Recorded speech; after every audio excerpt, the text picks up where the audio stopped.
हो जय राधे राधे गोविंद गोविंद राधे राधे राधे गोविंद गोविंद राधे राधे राधे गोविंद गोविंद राधे राधे राधे गोविंद गोविंद राधे गोविंद राधे गोपाल राधे गोविंद राधे गोपाल राधे गोविंद राधे गोपाल राधे गोविंद राधे गोपाल राधे राधे राधे गोविंद गोविंद राधे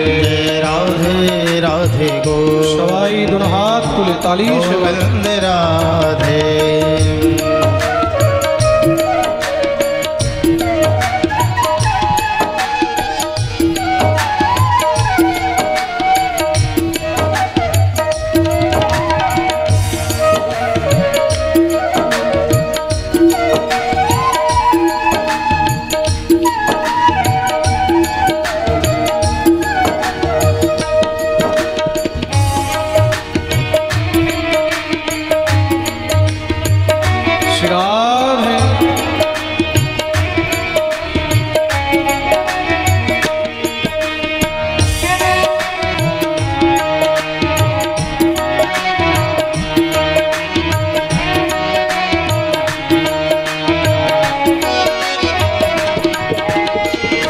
गोविंद राधे गोपाल राधे गोविंद राधे राधे गोपाल राधे गोविंद राधे गोपाल राधे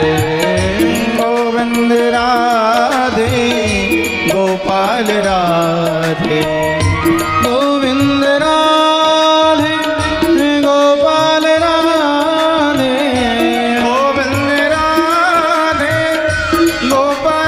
राधे गोविंद राधे गोपाल राधे गोविंद राधे गोपाल राधे गोविंद राधे गोपाल राधे गोविंद राधे गोपाल राधे राधे राधे गोविंद गोविंद राधे राधे राधे गोविंद गोविंद राधे जय राधे राधे गोविंद गोविंद राधे राधे राधे गोविंद गोविंद राधे राधे राधे गोविंद गोविंद राधे राधे राधे गोविंद गोविंद गाइए। राधे राधे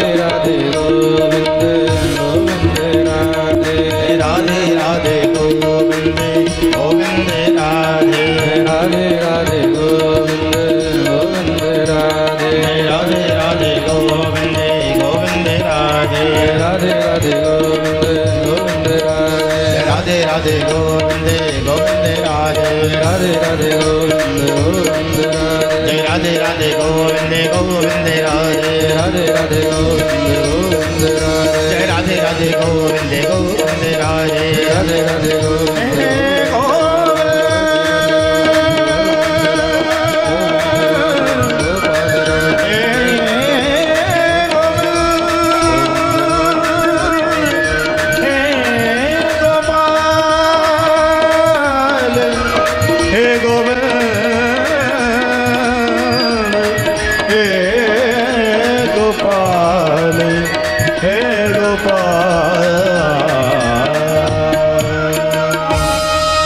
बोलिए भक्तवत्सल भगवान की जय जय जय श्री राधे। परमानंद चिन्मूर्ति अखिल ब्रह्मांड नायक जगत अधिपति ত্রিলোকেশ্বর নন্দনন্দন ব্রজেন্দ্রনন্দন ভগবান শ্রী রাধা শ্যামসুন্দরের অসীম কৃপা অসীম অনুকম্পায় আমরা সমস্ত মাছিনানবাসী ভক্তবৃন্দগণ কোলাঘাট মণ্ডলের অন্তর্গতে এই মাছিনান গ্রামে ভগবান শ্রীহরির দিব্য বাঙ্ময়ী প্রতিমূর্তি শ্রীমদ্ ভাগবতের অমৃতময়ী রস আস্বাদন করার এই দিব্য সৌভাগ্য প্রাপ্ত করিয়াছে। ভগবান শ্রী রাধা শ্যামসুন্দরের অহেতুকী কৃপায় মাছিনানবাসী ভক্তবৃন্দদের দ্বারা আয়োজিত এই দ্বিতীয় বৎসর শ্রীমদ্ ভাগবত সপ্তাহ জ্ঞানযজ্ঞ মহোৎসবের আজ দ্বিতীয় দিবস। বিগত কালকের পাঠে আমরা শ্রীমদ্ ভাগবতের দিব্য মাহাত্ম্য মহিমা বর্ণন শ্রবণ করলাম। ভাগবতের মহিমা এই সংসারে কেউ বর্ণন করতে পারে এমন সামর্থ্য কারোর মধ্যে নেই। ভগবানের মহিমা ভাগবতের মহিমা অত সহজে বর্ণন করা যায় না। যেরকম হরি অনন্ত তদ্রূপ হরির মহিমাও অনন্ত। হ্যাঁ, ভাগবতের মহিমা যদি বুঝতে হয় তাহলে কিছু অল্প শব্দে বুঝে নিতে হবে। যেমন স্বয়ং ভগবান বলছেন, শ্রীমদ্ভাগবতম নাম পুরাণম লোকবিশ্রুতম শৃণুয়াৎ শ্রদ্ধয়া যুক্তো মম সন্তোষকারকম।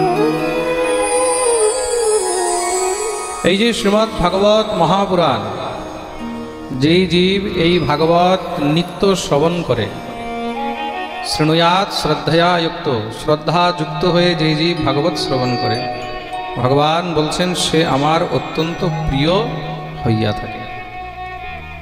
তো ভগবানের যদি প্রিয় হতে হয় তার জন্য ভাগবত নিত্য শ্রবণ করিতে হইবে। কেউ বলতে পারে, বলে মহারাজ আমি তো একবার শুনে নিয়েছি, 10 বার শুনে নিয়েছি, আমি 25 বার শুনে নিয়েছি, তাহলে কি আবার ভাগবত শ্রবণ করার দরকার আছে? বলছে মুহুরহো রসিকা ভুবি ভাবুকা। ভাগবত একবার নয়, 10 বার নয়, 100 বার নয়, বারবার শ্রবণ করার জিনিস। সদা সেব্যা শ্রীমদ্ ভাগবতী কথা यस्य श्रवणमात्रेण हरिश्चित्तं समाश्रये। सदा सेव्या श्रीमद्भागवती कथा। সর্বদা শ্রবণ করতে থাকো। জন্ম জন্মান্তর পর্যন্ত শ্রবণ করলেও কখনো এই ভাগবত শুনে কেউ তৃপ্ত হতে পারে না। না আজ পর্যন্ত কেউ তৃপ্ত হতে পেরেছে, না কেউ তৃপ্ত হতে পারবে। এই হলো ভাগবত। তার জন্য প্রত্যেকটি বৈষ্ণবকে, প্রত্যেকটি হরিভক্তকে ঘরের মধ্যে শ্রীমদ্ ভাগবত অবশ্যই রাখা উচিত।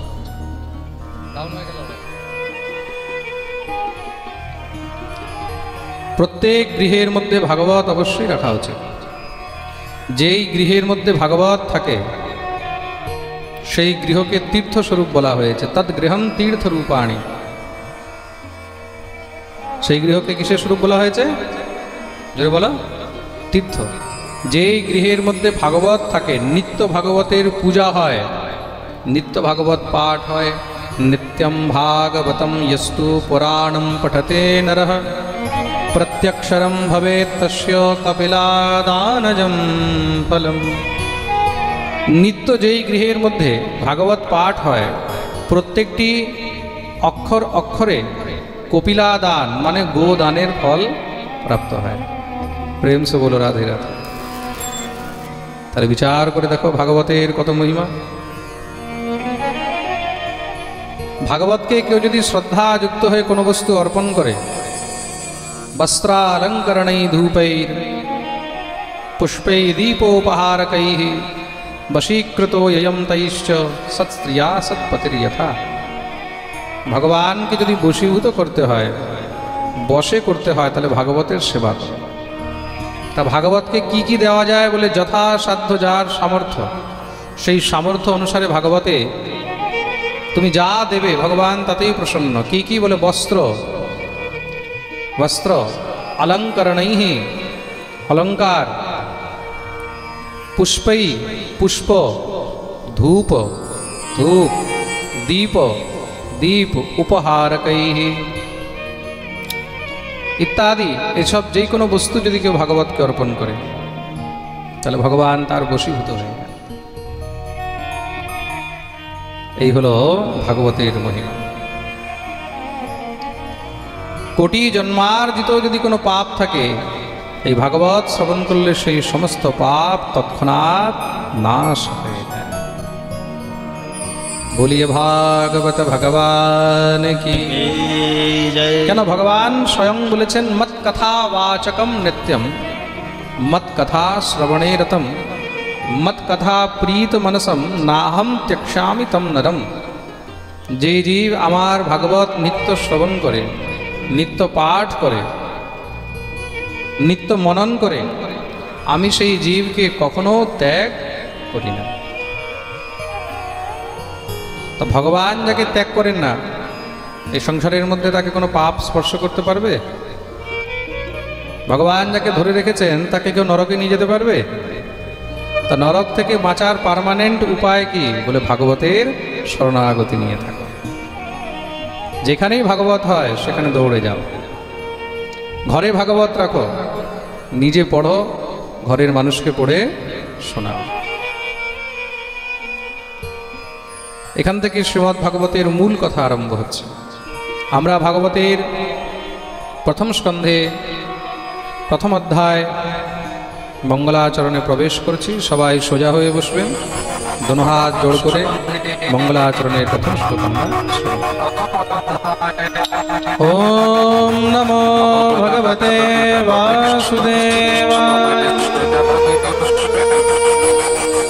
জন্মাদ্যস্য यतोऽन्वयादितरतश्चार्थेषु भिज्ञस्वराट् तेने ब्रह्महृदायादिकवये मुह्यन्ति यत् सूरयः। तेजो वारिमृगां यथा विनिमयो यत्र त्रिसर्गो धाम्ना स्वेन सदा निरस्तकुहकं सत्यं परं धीमहि।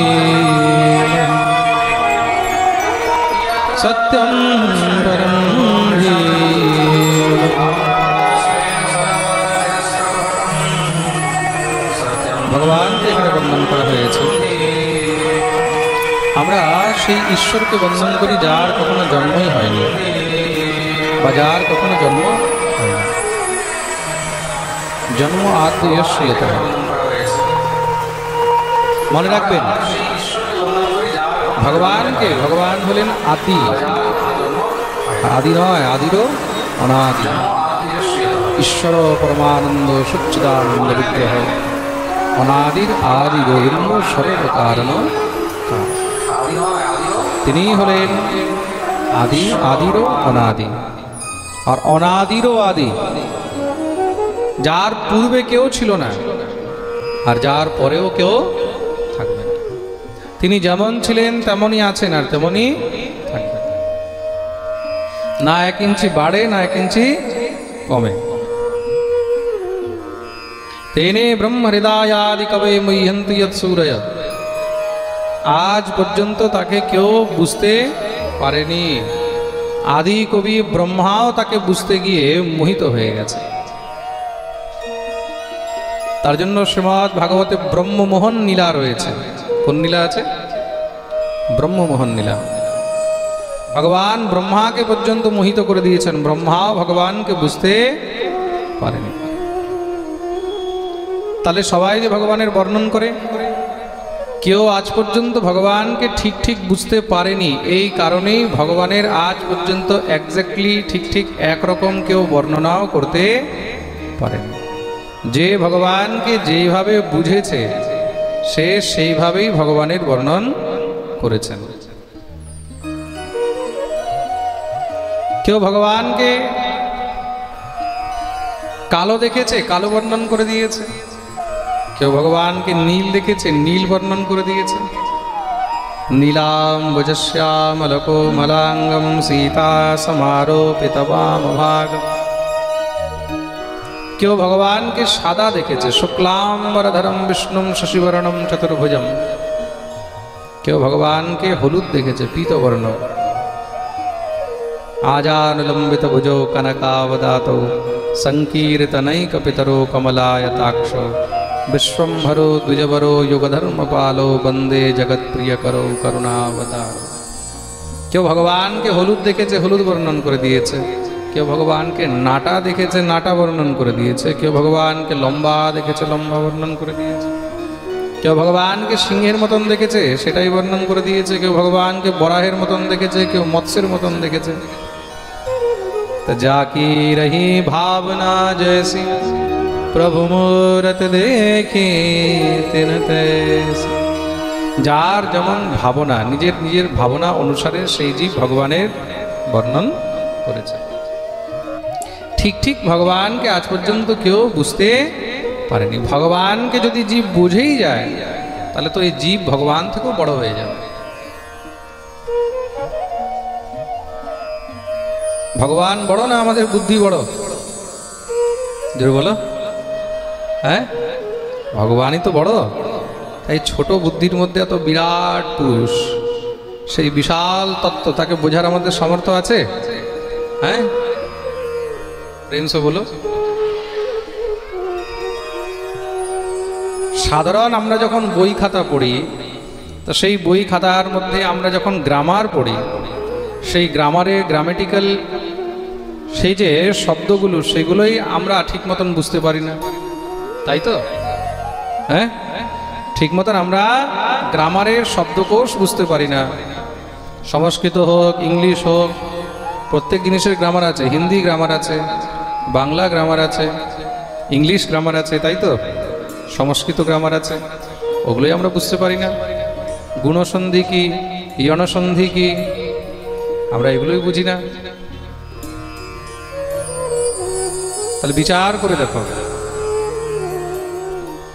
সাধারণ আমরা বই খাতার লেখার জিনিস বুঝতে পারছি। সংসারকে যিনি তৈরি করেছে তাকে বোঝা অত সহজ? হ্যাঁ, সহজ কি? তিনি হলেন অণুরণীয়ান মহতো মহীয়ান। অণু থেকেও অণু, আর পরমাণু থেকেও পরমাণু, ক্ষুদ্র থেকে ক্ষুদ্র, বিশাল থেকে বিশাল। তার জন্য সেই ভগবানকে একমাত্র সত্যের মধ্যেই দর্শন করা উচিত। যেখানে সত্য আছে সেখানেই ভগবান আছে। তার জন্য শ্লোকের অন্তে সত্য স্বরূপ ভগবানকে বন্দন করা হয়েছে। সত্যম পরম ধীমহি, সেই পরম সত্যকে এখানে বন্দন করা হয়েছে। তৎপশ্চাৎ শ্রীমদ্ ভাগবতকে বন্দন করা হয়েছে। নিগমকল্পতরোর গলিতম ফলম শুকমুখাদ অমৃত দ্রব সংযুতম পিবত ভাগবতম রসমালয়ম মুহুরহো রসিকা ভুবি ভাবুকা। নিগম রূপী কল্পবৃক্ষের যে পাকা ফল, নিগম মানে বেদ, বেদ রূপী বৃক্ষের যে ফল, সেই ফলের নাম হলো শ্রীমদ্ ভাগবত। দেখুন, যেই প্রকার আমের যদি আপনি আস্বাদন করতে চান, আপনি যদি আমের স্বাদ পেতে চান, তার জন্য আমের ছিলকা চাবালে, আম গাছের ছাল চাবালে, আম গাছের কাঠ চাবালে, আম গাছের ডাল চাবালে, আম গাছের পাতা চাবালে আপনি তার স্বাদ পাবেন না। পাবেন কি? তাহলে স্বাদ কখন পাবেন? যখন তার ফলটাকে গ্রহণ করবেন। কেন? আমের সমস্ত সব রস, সমস্ত সার তার ফল রূপে পরিণত হয়। যদ্যপি রস বৃক্ষের মধ্যেই রয়েছে, রস ফলের মধ্যে নেই। রস কিসে আছে? বৃক্ষের মধ্যে, বৃক্ষ থেকেই সেই রস সঞ্চয় হয়ে ফলরূপে পরিণত হয়, কিন্তু আস্বাদনের জন্য বৃক্ষের প্রয়োজন নেই, আস্বাদনের জন্য ফলের দরকার। তদ্রূপ বেদ, শ্রুতি, বেদান্ত, উপনিষদ এইগুলো সবার বোঝার সামর্থ্য নেই, তার জন্য সেই সবগুলোকে সহজ করে ফলরূপে পরিণত করা হয়েছে, আর সেই ফলের নামই হলো শ্রীমদ্ ভাগবত। আর সেই ফলের মধ্যে যখন শুকদেব প্রভুর ঠোঁটের স্পর্শ হয়েছে, বলে না কোনো ফলে যদি টিয়া পাখির ঠোঁট লেগে যায় তাহলে তার মধুরতা আরো বেড়ে যায়, তাই তো, তার মিষ্টতা আরো বেড়ে যায়। তদ্রূপ শ্রীমদ্ ভাগবত তো এমনিতেই মধুর, অমৃতম, এটা হলো অমৃত।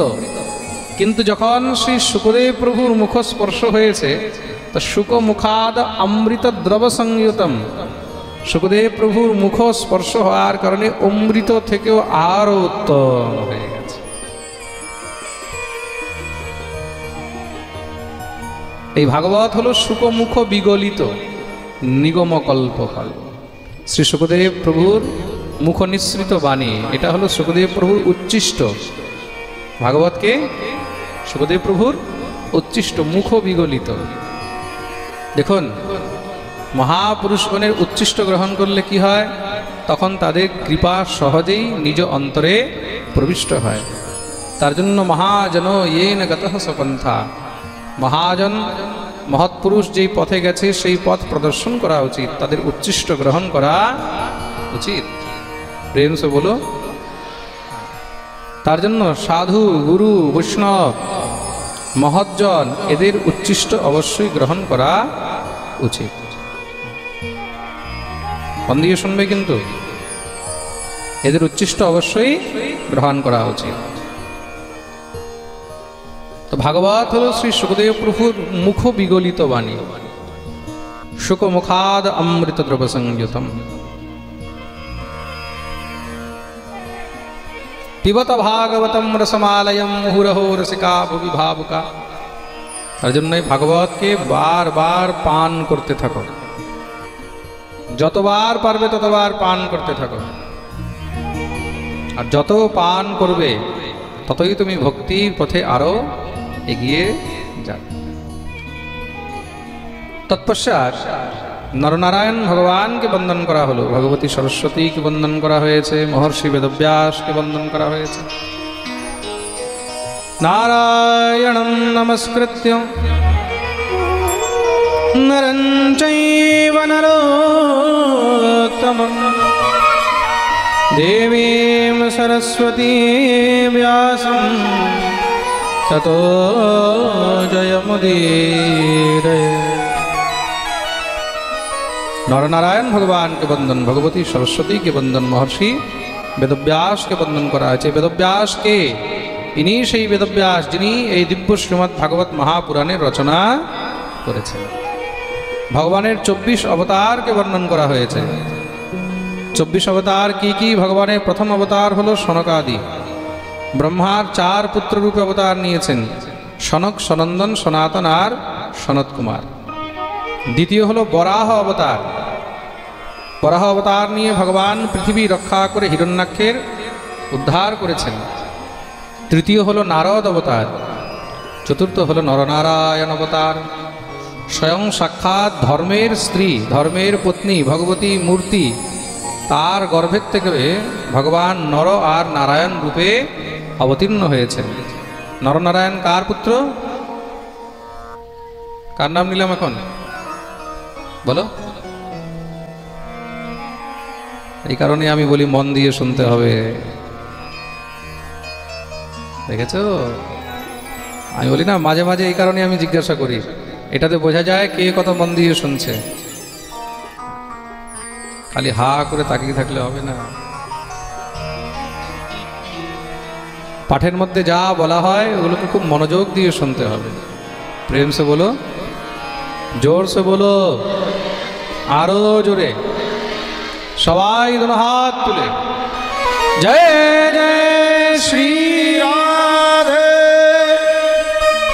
স্বয়ং ধর্মের পুত্র হলেন নর আর নারায়ণ।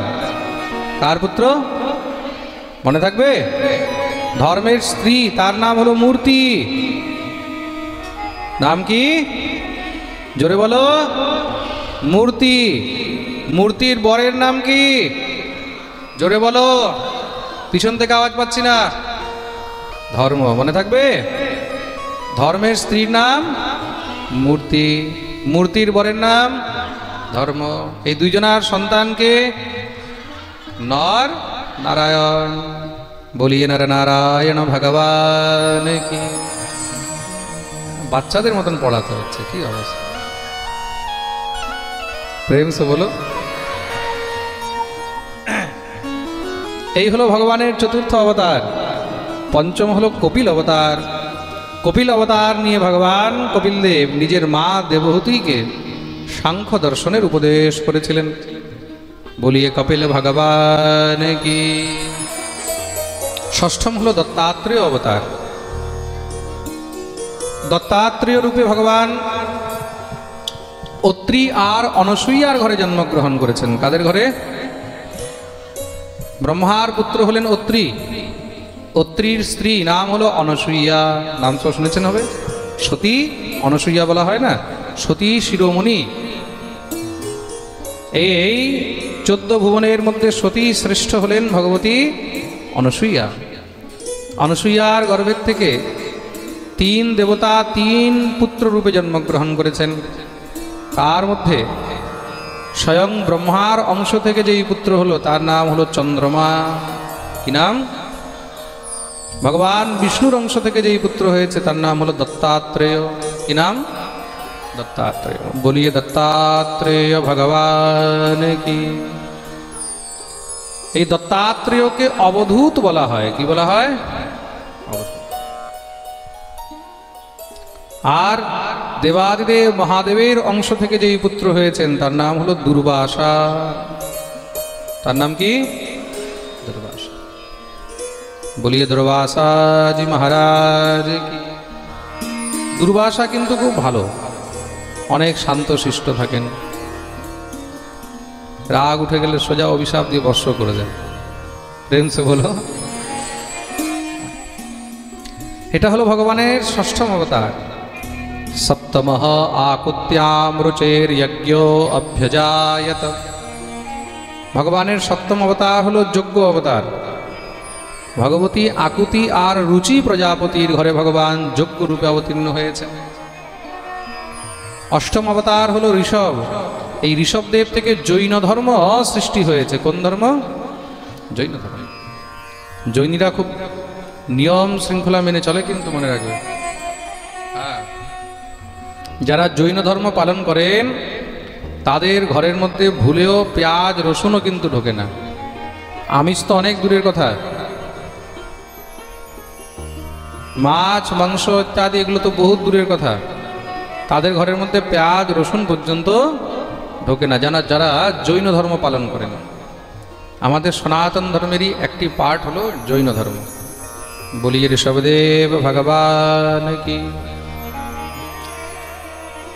তৎপশ্চাৎ নবম অবতার হলো পৃথু। পৃথু রূপে ভগবান সমস্ত পৃথিবীর উপরে শাসন করলেন আর পৃথিবীকে নিজের কন্যা রূপে বরণ করলেন। পূর্বে পৃথিবীর নাম ছিল বসুন্ধরা। কি নাম ছিল? ভগবান পৃথু মহারাজ যখন বসুন্ধরাকে নিজের পুত্রী মেনেছেন, তা পৃথুর পুত্রী হওয়ার কারণে নাম হলো পৃথিবী। কি নাম হয়েছে? পৃথুস্য সুতাহা, পৃথু সুতা, তার জন্য নাম হলো পৃথিবী। দশম অবতার হলো মৎস্য অবতার। মৎস্য অবতার নিয়ে ভগবান বেদের উদ্ধার করেছেন জলাশয় থেকে। প্রলয়ের সময় যখন দেবাদিদেব মহাদেব সমস্ত সব বিশ্বের প্রলয় করেন, সেই প্রলয়ের পরে সমস্ত প্রলয়কে ব্রহ্মা নিজের নিঃশ্বাসের সঙ্গে নিজের অন্তরে সমাবিষ্ট করে নেন। তো ব্রহ্মা যখন শুয়ে রয়েছেন যোগ নিদ্রায়, সেই অবস্থায় 4 বেদ, এই সমস্ত বেদকে চুরি করে নিয়ে চলে যায় এক অসুর, নাম হলো হয়গ্রীব। কি নাম? তো সেই হয়গ্রীব থেকে বেদ উদ্ধার করার জন্য ভগবান তখন মৎস্য অবতার ধারণ করেন। আর মৎস্য অবতার ধারণ করে ভগবান হয়গ্রীবের উদ্ধার করে সেখান থেকে বেদ রক্ষা করে বেদ নিয়ে আসেন। কিন্তু সেই বেদ এখন জলের মধ্যে জায়গায় জায়গায় মহারাজ এদিক ওইদিকে সব ছড়িয়ে গেছে। তো বেদ যখন এদিক ওদিকে ছড়িয়ে গেছে তখন সেই সমস্ত বেদগুলোকে পরবর্তীকালে ঋষিগণ যখন সঞ্চয় করলেন, যখন সেগুলোকে কুড়িয়ে একত্র করলেন, সেই ঋষিগণ সেই বেদগুলোকে যেই ঋষি যেই বেদের যেই অংশ পেয়েছে সেই ঋষি সেই বেদের অধিষ্ঠাতা হলেন। পরবর্তীকালে ভগবান মৎস্যরূপে রাজা সত্যব্রতের উপরেও কৃপা করেছিলেন। এটা ভগবানের দশম অবতার। বলিয়ে মৎস্য ভগবান কি। তৎপশ্চাৎ ভগবানের একাদশ অবতার হলো কুর্ম অবতার। কুর্ম অবতার নিয়ে ভগবান মন্দরাচল পর্বতকে নিজের পিঠের উপরে ধারণ করেছিলেন সমুদ্র মন্থনের সময়। দ্বাদশ অবতার হলো ধন্বন্তরী, যিনি অমৃতের কলস নিয়ে সমুদ্র মন্থনের সময় প্রকট হয়েছিলেন। ত্রয়োদশ অবতার হলো মোহিনী। চতুর্দশ হলো নরসিংহ। বলিয়ে নরসিংহ ভগবান কি। পঞ্চদশ অবতার হলো বামন। ষোড়শ অবতার হলো পরশুরাম। 17তম অবতার হলেন মহর্ষি বেদব্যাস। 18তম অবতার হলেন শ্রীরাম। তার মানে রাম জন্মের আগেই মহর্ষি বেদব্যাসের জন্ম হয়ে গেছে। প্রেম সে বলো। তৎপশ্চাৎ 19তম অবতার হলেন বলরাম। 20তম হলেন কৃষ্ণ। 21তম অবতার বুদ্ধ। 22তম অবতার কলির অন্তে হবে, নাম হলো কল্কি। বলিয়ে কল্কি ভগবান কি। এই 22টি হলো মুখ্য অবতার, 2টি হলো গৌণ অবতার। গৌণ অবতার দুটি কি কি? এক হলো হংস আর এক হলো হয়গ্রীব। হংস অবতার নিয়ে ভগবান সনকাদি মুনিদেরকে উপদেশ করেছেন। হয়গ্রীব অবতার নিয়ে ভগবান মা ভগবতী লক্ষ্মীর উপরে কৃপা করেছেন। এই প্রকার ভগবানের 24 অবতারের বর্ণন করা হলো। সনকাদি মুনি শ্রী সত্যজি মহারাজকে প্রশ্ন করলেন, প্রভু এই ভাগবতের রচনা কিভাবে হয়েছে? মহর্ষি বেদব্যাস ভাগবত গ্রন্থ কিভাবে লিখলেন, তা রচনা কিভাবে করলেন? কস্মিন যুগে প্রবৃত্তেয়ম স্থানে বা কেন হেতুনা কুতঃ সঞ্চোদিতঃ কৃষ্ণঃ কৃতবান সংহিতাম মুনি। শ্রী সত্যজি মহারাজ বলছেন, খুব মন দিয়ে শুনবে, এক সময়ের কথা। মহর্ষি বেদব্যাস জীবের মঙ্গলের জন্য 4 বেদকে লিখিত করলেন। আগে বেদ শ্রুতি ছিল। শ্রুতি মানে খাতা কলমে লেখা ছিল না। গুরুদেব মুখে মুখে বলছেন, শিষ্য সেটাকে শুনছে, শুনে মুখস্থ করে নিচ্ছে, শ্রবণ করে। শ্রুতি, তার জন্য বেদকে শ্রুতি বলা হয়। কি বলা হয়? শ্রুতি। আগে গ্রন্থ লেখা হয়নি। কিন্তু আপনারা শুনলে হয়তো আশ্চর্য করবেন, সৃষ্টির প্রথম মহাকাব্য কি জানেন? প্রথম কোন কাব্য লেখা হয়েছে? ইতিহাসের মধ্যে সৃষ্টি থেকে নিয়ে আজ অবধি সর্বপ্রথম মহাকাব্য কি? প্রথম কোন কাব্য লেখা হয়েছে জানা আছে কিছু? হ্যাঁ, প্রথম মহাকাব্য হলো রামায়ণ। প্রথম মহাকাব্য রামায়ণ। কে লিখেছেন? মহর্ষি বাল্মীকি। কে লিখেছেন? লিপিবদ্ধ করে প্রথম যে গ্রন্থ লেখা হয় তার নাম হলো রামায়ণ। বাল্মীকি কৃত রামায়ণ। পরবর্তীকালে অনেক ঋষিগণ অনেক গ্রন্থ ইত্যাদি লিখেছেন। মহর্ষি বেদব্যাসের পিতা মহর্ষি পরাশর, তিনিও গ্রন্থ লিখেছেন, পরাশর সংহিতা। মহর্ষি অত্রি লিখেছেন অত্রি সংহিতা। যমদগ্নি লিখেছেন যমদগ্নি সংহিতা। মহর্ষি বেদব্যাস কি করলেন? তিনি 4 বেদকে সহজ করে লিখলেন। 4 বেদ কি কি? ঋগ যজু সাম অথর্বাখ্যাম বেদশ্চত্বার উদ্ধৃতাঃ। ঋগ্বেদ, যজুর্বেদ, সামবেদ আর অথর্ববেদ। তারপরেও মন ভরল না। তারপরে কি করলেন বলে, ইতিহাস পুরাণম চ পঞ্চমম বেদ উচ্যতে। 17টি পুরাণ, সর্বশ্রেষ্ঠ সর্ববৃহৎ ইতিহাস লিখলেন, তার নাম হলো মহাভারত। এত কিছু লিখেও মনে শান্তি হয়নি, এখনো মনে হচ্ছে বোধহয় কিছু বাকি রয়ে গেছে। একদিন মহর্ষি বেদব্যাস নিজের আশ্রমে খুব চিন্তিত হয়ে বসে আছেন যে কি বাকি রয়ে গেল। বেদব্যাসের আশ্রম কোথায়? ব্রহ্মনদ্যাম সরস্বত্যাম আশ্রমঃ পশ্চিমে তটে সম্যপ্রাস ইতি প্रोक्त ঋষীণাম সত্রবর্ধন। ব্রহ্মনদী সরস্বতীর পশ্চিম তটে মহর্ষি বেদব্যাসের আশ্রম।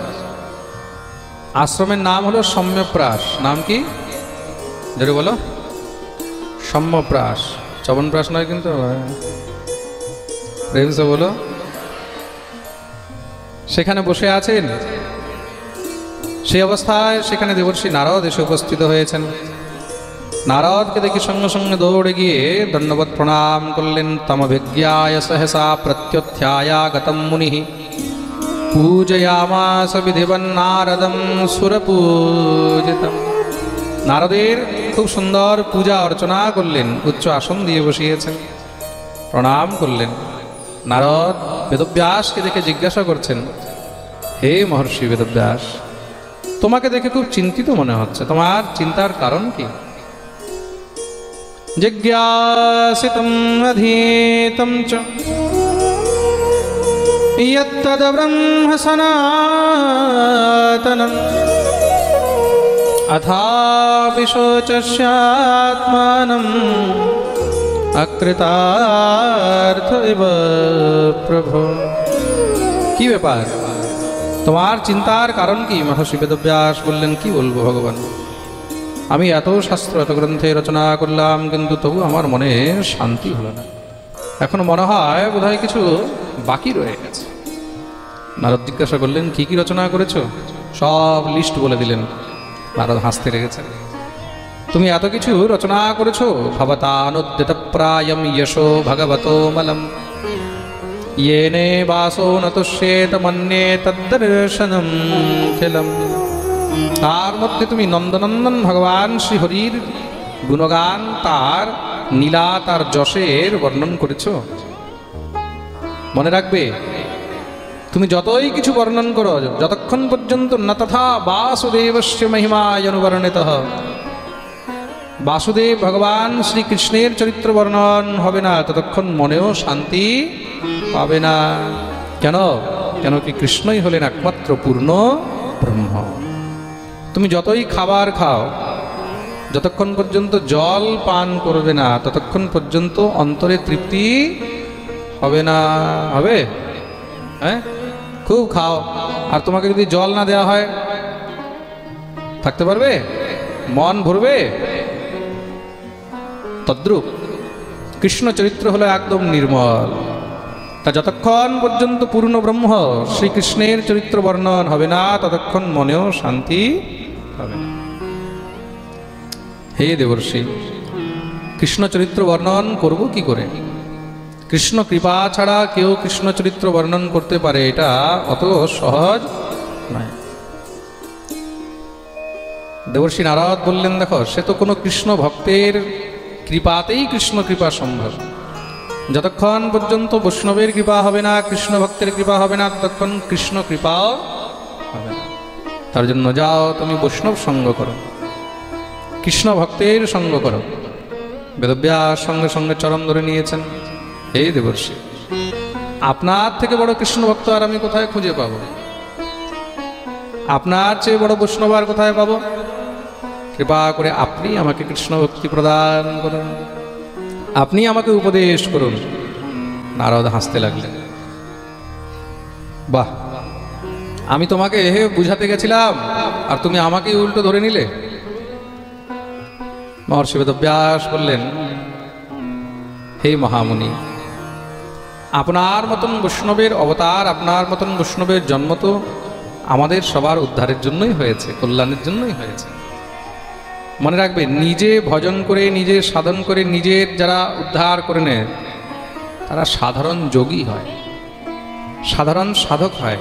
কিন্তু যে নিজে বৈষ্ণব হয়ে নিজের সঙ্গে শত শত হাজার হাজার ভক্তদের উদ্ধার করে, সেই একমাত্র প্রকৃত ভক্ত হয়। নিজের জন্য সবাই অনেক কিছু করতে পারে, কিন্তু জগতের জন্য যে করে সেই হলো প্রকৃত ভক্ত, সেই হলো প্রকৃত বৈষ্ণব। আর মনে রাখবে, যে জগতের জন্য করবে তাকে কিন্তু অনেক কিছু শুনতে হবে। যে নিজের জন্য করবে তাকে কেউ কিছু বলতে আসবে না। যে জগতের জন্য করবে তাকে অনেকের গালি খেতে হবে, তাকে অনেকের নিন্দা সহ্য করতে হবে, তাকে অনেকের অভিশাপ সহ্য করতে হবে। নারদ কত মানুষের গালি খেয়েছে না? নারদের কপালে কত গালি আছে। যে দেখো মহারাজ, সেই নারদকে কিছু না কিছু বলে দেয়। শুধু তাই নয়, নারদকে অভিশাপ পর্যন্ত দেওয়া হয়েছে, সেটাও নারদ স্বীকার করেছেন। বৈষ্ণব হতে গেলে আর বৈষ্ণবতার প্রচার করতে হলে তখন তোমাকে জীবনে অনেক কিছু সহ্য করতে হবে। প্রেম সে বলো। আর মনে রাখবে, যেদিন তুমি বৈষ্ণব হবে, যেদিন তুমি মালা তিলক শুরু করে দেবে না, সেদিন দেখবে তোমার অনেক আপনজনই তোমাকে শত্রু মনে করবে, তোমার সঙ্গে শত্রুর মতন ব্যবহার করবে, তোমার সঙ্গে ঠিক মতন কথা বলবে না, ঠিক মতন তোমার কাছে বসবে না, ঠিক মতন তোমার সঙ্গে ব্যবহার করবে না। মনে হয় বোধহয় তুমি আস্তে আস্তে বোধহয় তাদের থেকে বিপরীত হয়ে গেছো, তুমি বোধহয় এখন অন্য গ্রহে চলে গেছো, তুমি বোধহয় এখন অন্য জায়গায় চলে গেছো। দেখবে তোমার সঙ্গে আস্তে আস্তে তাদের কথাবার্তা, তাদের আচার, ভাব, ভাবনা, ব্যবহার সব আস্তে আস্তে দেখবে পাল্টিয়ে যাবে। তা যখন তুমি ভক্তির পথে অগ্রসর হবে, যখন তুমি দীক্ষা গ্রহণ করবে, মালা তিলক গ্রহণ করবে, তখন মনে রাখবে অনেক আপনজনকে হারাবার জন্য তৈরি হয়ে বসে প্রেম সে বলো।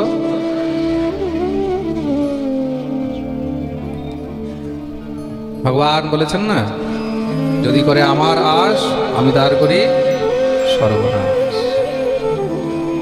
তবুও যদি না ছাড়ে আমার পাশ, তবে হই আমি তার দাসের দাস।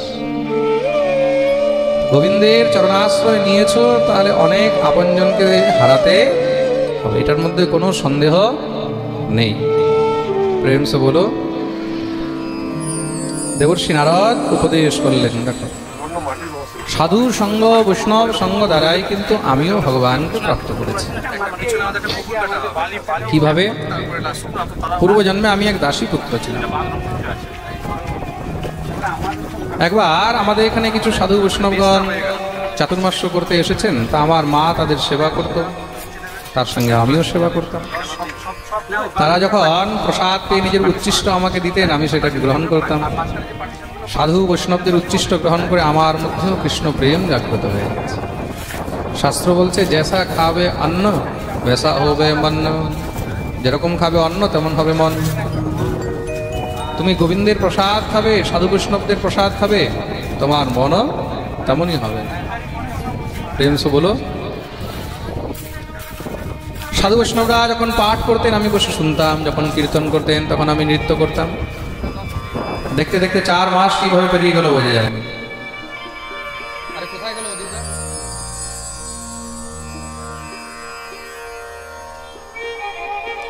দেখতে দেখতে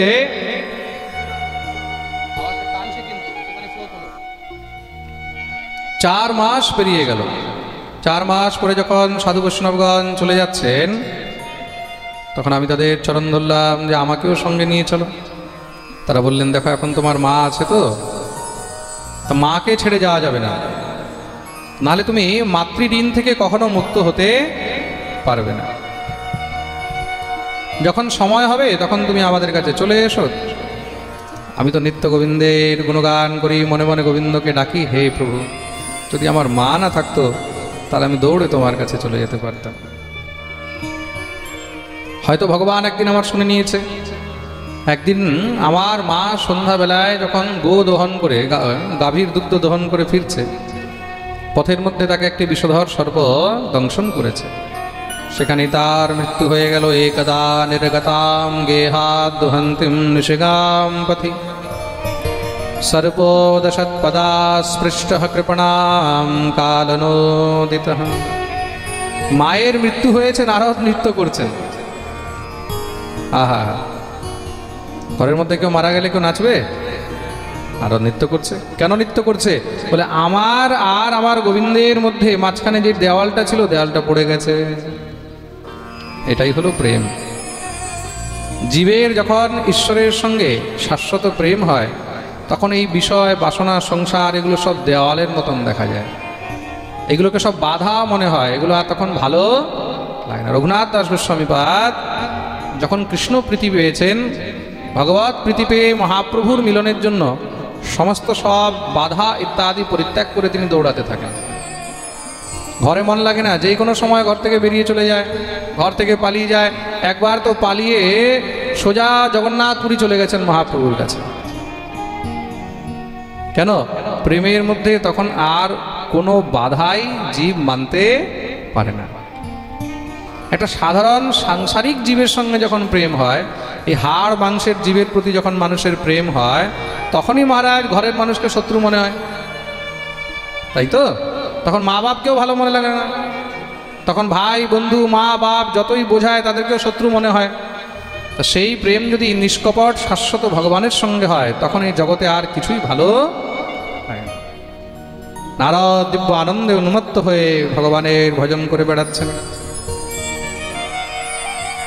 দীর্ঘদিন হয়ে গেল, কিন্তু ভগবানের যখন দর্শন পায়নি, তখন একদিন বিচার করলেন আমি দেহত্যাগ করে দেবো যদি ভগবানকে না পাই। দেহত্যাগ করতে যখন উন্মত্ত হয়েছেন, সঙ্গে সঙ্গে আকাশবাণী হলো, আরে বৎস, এই দেহকে ত্যাগ করা উচিত নয়, দেহ ত্যাগ করার অধিকার তোমার কাছে নেই, আত্মহত্যা মহাপাপ। তাহলে তুমি আমার দর্শন পাবে, এখন নয়। এই সাধারণ চর্মচক্ষু দিয়ে আমাকে দেখা অত সহজ। তাহলে তার জন্য তুমি আবার যখন জন্মগ্রহণ করবে, তখন তুমি আবার নিত্য পার্শ্বদ হয়ে থাকবে আর নিত্য আমার দর্শন করবে।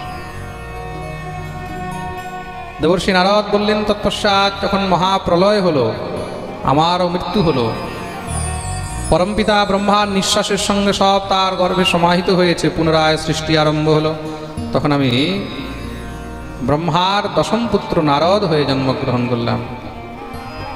আর সমস্ত দেবতাগণ আমাকে দিব্য একটি বীণা প্রদান করেছে।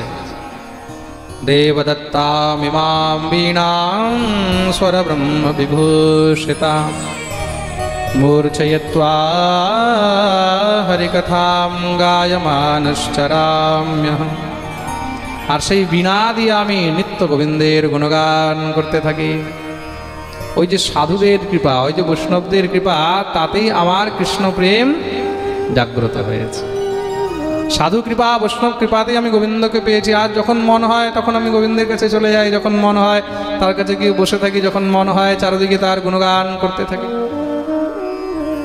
কেন? সাধু কৃপাতেই কৃষ্ণ কৃপা সহজে লাভ হয়। মনে রাখবে, এই যে কৃষ্ণ প্রেম, গোবিন্দের প্রেম, এটা তখনই হয় যখন সাধুগুরু বৈষ্ণবের কৃপা হয়। আর যখন তার কৃপা হয়ে যায়, তার ধুন লেগে যায়, তখন এই সংসারের মধ্যে আর কিছু ভালো লাগে না। তার জন্যই বলেছে না, সবকি নৈয়া পার লাগাইয়া কৃষ্ণ কन्हैया সাবরে শ্যাম ধন লাগি গোপাল ধন লাগি। আমাদের ব্রজের মধ্যে খুব সুন্দর এটাকে গাওয়া হয়।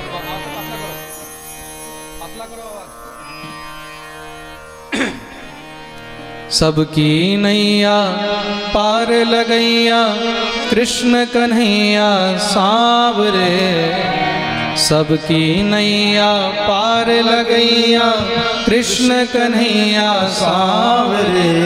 राम धुन लागी गोपाल धुन लागी, राम धुन लागी गोपाल धुन लागी, राम धुन लागी गोपाल धुन लागी, राम धुन लागी गोपाल धुन लागी, श्याम धुन लागी गोपाल धुन लागी, राम धुन लागी गोपाल धुन लागी। सबकी नैया पार लगैया कृष्ण कन्हैया सावरे। सबकी नैया पार लगे हाथ तुले ताली कृष्ण कन्हैया सावरे। श्याम धुन लागी गोपाल धुन लागी, श्याम धुन लागी गोपाल धुन लागी, श्याम धुन लागी गोपाल धुन लागी, श्याम धुन लागी गोपाल धुन लागी, श्याम धुन लागी गोपाल धुन लागी, श्याम धुन लागी गोपाल धुन लागी। हरि बोल।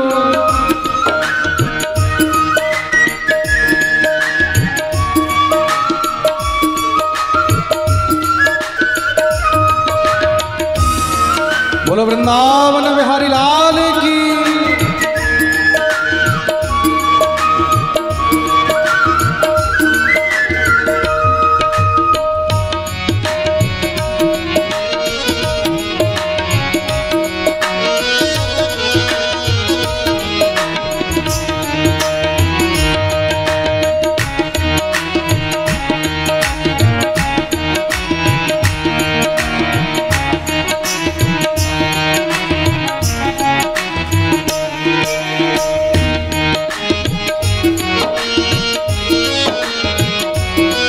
हरि बोल।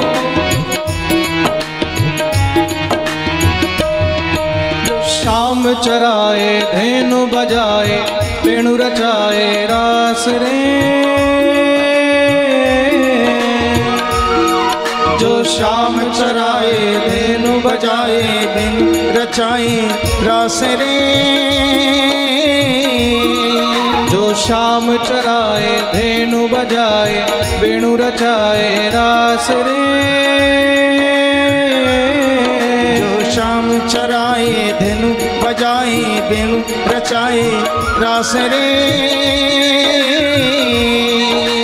प्यास उसी की लगी जिया में, प्यास उसी की लगी जिया में, प्यास उसी की लगी जिया में, प्यास उसी की लगी जिया में, जगी उसी की आस रे। श्याम धुन लागी गोपाल धुन लागी, श्याम धुन लागी गोपाल धुन लागी, श्याम धुन लागी गोपाल धुन लागी, श्याम धुन लगी गोपाल धुन लागे। सबकी नैया पार लगैया कृष्ण कन्हैया सावरे, सबकी नैया पार लगैया कृष्ण कन्हैया सावरे। श्याम धुन लागी गोपाल धुन लागी, श्याम धुन लगी गोपाल धुन लागे, श्याम धुन लागी गोपाल धुन लागी, श्याम धुन लगी गोपाल धुन लागे, श्याम धुन लागी गोपाल धुन लागी, श्याम धुन लगी गोपाल धुन लागी, श्याम धुन लागी गोपाल धुन लागी, श्याम धुन लगी गोपाल धुन लागी। हरि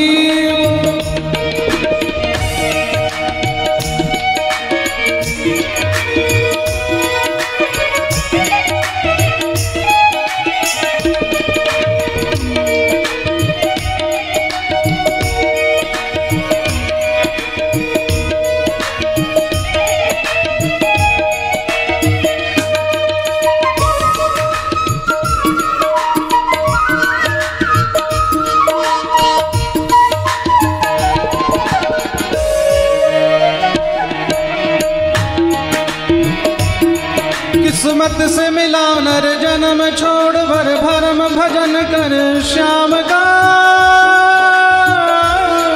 किस्मत से मिला नर जन्म छोड़ छोड़ भरम श्याम भर श्याम का, किस्मत से मिला नर जन्म छोड़ कर भरम भजन कर श्याम का, किस्मत से मिला नर जन्म छोड़ कर भजन कर श्याम का। राग रंग श्रृंगार जगत का, राग रंग श्रृंगार जगत का, प्यार नहीं कुछ काम का, प्यार नहीं कुछ काम का, श्याम नाम पतवार बना लो, श्याम नाम पतवार बना ले, श्याम नाम पतवार बना ले, श्याम नाम पतवार बना ले, पार लगेगी नाव रे। श्याम धुन लगी गोपाल धुन लागी, श्याम धुन लगी गोपाल धुन लागी, श्याम धुन लागी गोपाल धुन लागी, श्याम धुन लगी गोपाल धुन लागी। सबकी नैया पार लगैया कृष्ण कन्हैया सावरे, सबकी नैया पार लगैया कृष्ण कन्हैया सावरे। श्याम धुन लागी गोपाल धुन लागी, श्याम धुन लगी गोपाल धुन लागी, श्याम धुन लागे गोपाल धुन लागे। श्याम धुन लगी गोपाल धुन लागी। अनमोल धन मिले बिना किसी मोल के, अनमोल धन मिले बिन किसी मोल के। अनमोल धन मिले बिना किसी मोल के। अनमोल धन मिले बिन किसी मोल के। आगे बढ़े चलो राम नाम बोल के, आगे बढ़े चलो श्याम नाम बोल के।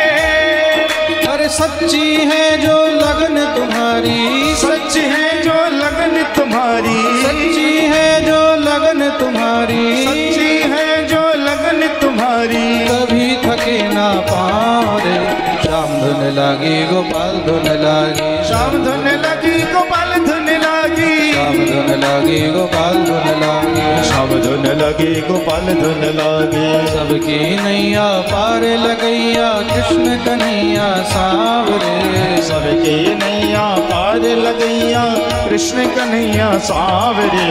श्याम धुन लागी गोपाल धुन लागी। श्याम धुन लगी गोपाल धुन लागी। श्याम धुन लागी गोपाल धुन लागी। श्याम धुन लगी गोपाल धुन लागी। श्याम धुन लागी गोपाल धुन लागी। श्याम धुन लगी दोनों हाथ धुन हरी धुन लगी गोपाल धुन लागी। श्याम धुन लागी गोपाल धुन लागी। श्याम धुन लगी गोपाल धुन लागी। श्याम धुन लागी गोपाल धुन लागी। श्याम धुन लगी गोपाल धुन लागी। श्याम धुन लागी गोपाल धुन लागी। श्याम धुन लागी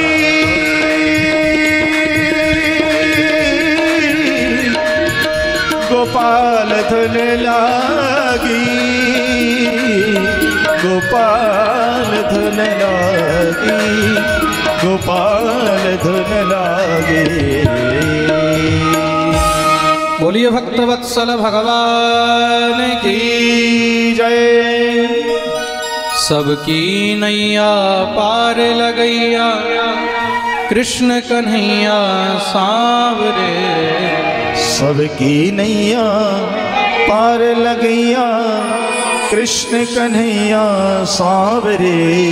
श्याम धुन लागी गोपाल धुन लागी। श्याम धुन लागी गोपाल धुन लागी। श्याम धुन लागी गोपाल धुन लागी। श्याम धुन लगी गोपाल धुन लागी।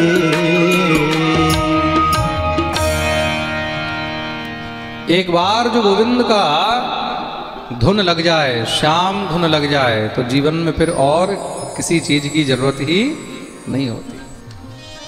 एक बार যদি কৃষ্ণ প্রেম হয়ে গেছে, কৃষ্ণ ধুন লেগে গেছে, তারপরে আর অন্য কোনো ধুন কাজে লাগে না। প্রেম সে বলো। দেবর্ষি নারদ 4টি শ্লোকে উপদেশ করলেন, যাকে চতুশ্লোকী ভাগবত বলা হয়েছে। এই 4টি শ্লোককে 18,000 শ্লোকে বিস্তার করেছেন মহর্ষি বেদব্যাস। আর সেই 18,000 শ্লোক রূপী ভাগবত তিনি অধ্যয়ন করালেন নিজের পুত্র মহর্ষি শুকদেবকে। বলিয়ে শুকদেব ভগবান কি জয়। এই শুকদেব প্রভুই এই দিব্য ভাগবত রাজা পরীক্ষিতকে শ্রবণ করিয়েছেন। সনকাদ ঋষি প্রশ্ন করলেন, রাজা পরীক্ষিত কে ছিলেন, আর পরীক্ষিতকে এই ভাগবত শ্রবণ করানোর প্রয়োজন কেন হলো? কৃপা করে আমাদেরকে বর্ণন করুন। শ্রী সুতজি মহারাজ বর্ণন করছেন, যেই সময় মহাভারতের যুদ্ধ শেষ হয়ে গেছে, যদা মৃধে কৌরব সঞ্জয়ানম বীরেশ্বথো বীরগতিম গতেষু বৃকোদরা বিদ্ধগদাভিমর্ষে ভগ্নোরুদণ্ডে ধৃতরাষ্ট্রপুত্রে। মহাভারতের যুদ্ধ শেষ হয়েছে, বৃকোদর ভীম নিজের গদা দিয়ে দুর্যোধনের জাং ভেঙে দিয়েছে। ভাঙা জাং নিয়ে পড়ে আছে মরণাসন্ন হয়ে। সে অবস্থায় সেখানে গুরু দ্রোণাচার্যের পুত্র অশ্বত্থামা গিয়ে উপস্থিত হয়েছে। মহারাজ আপনার জয় হোক, জয় হোক। শুনেই তো দুর্যোধন খেপে গেছে। আরে ভাই, আমি মরণাসন্ন হয়ে পড়ে আছি আর তুই আমার জয় জয়কার করছিস? বেরো এখান থেকে। দেখুন, এই সংসারে সবাইকে নিজের প্রশংসা ভালো লাগে, কিন্তু প্রশংসা ততক্ষণই ভালো লাগে যতক্ষণ পর্যন্ত সময় ভালো আছে। সময় খারাপ হলে তখন প্রশংসাও ভালো লাগে না। আপনার সময় ভালো চলছে, প্রশংসা ভালো লাগবে। সময় খারাপ চলছে, তখন কেউ প্রশংসা করলেও সেটা আগুনের মতন মনে হবে, বিষের মতন মনে হবে। প্রেম সে বলো, আরে বলো না, বলো না, আরো জোরে, আরো জোরে। যারা চেয়ারে বসে আছে দোনো দিকে দোনো হাত উপরে করে জয় জয় শ্রী রাধে। অশ্বত্থামা বললেন, মহারাজ আপনি নিজের দোষের জন্যই তো আজকে এই কষ্ট ভোগ করছেন। কেন? এই যুদ্ধের মধ্যে আপনি বুড়োদেরকে নিয়ে যুদ্ধ করতে নেমেছেন, বুড়োদেরকে দিয়ে কি আর যুদ্ধ জেতা যায়? তাহলে বলে একবার যদি আপনি আমাকে সেনাপতি বানাতেন, এই যুদ্ধ আমি একদিনই জিতে দেখিয়ে দিতাম, পঞ্চপাণ্ডবের মাথা এনে আপনার চরণে রেখে দিতাম। আরে বাপরে, এত বড় কথা! দুর্যোধন বললেন, আচ্ছা এখন কিছু করতে পারবে? বলে আপনি আদেশ করুন, আজকে রাত্রেই পঞ্চপাণ্ডবের মাথা এনে দিয়ে দেবো। দুর্যোধন বলল, যদি তুমি এই কাজ করে দাও অশ্বত্থামা, তাহলে আমি নিজের অর্ধেক রাজ্যই তোমাকে দিয়ে দেবো। অশ্বত্থামা বেরিয়ে গেছে পাণ্ডবদের মস্তক আনার জন্য, আর পাণ্ডবরা আজকে বিজয় উৎসবে মেতে আছে। ভগবানের ঘুম নেই, ভগবানের চিন্তা বেড়ে গেছে। বলে, ভাই মারতে আসছে পাণ্ডবদেরকে, চিন্তা ভগবানের কেন বাড়লো? পাণ্ডবরা তো নিজের সবকিছু গোবিন্দের চরণের শরণাপন্ন হয়ে নিজের সর্বস্ব অর্পণ করে নিজেরা একদম নিশ্চিন্ত হয়ে গেছে। কেন? তারা তো বলে দিয়েছে, তুমি যেইভাবে রাখবে আমরা সেইভাবেই থাকব। দেখুন,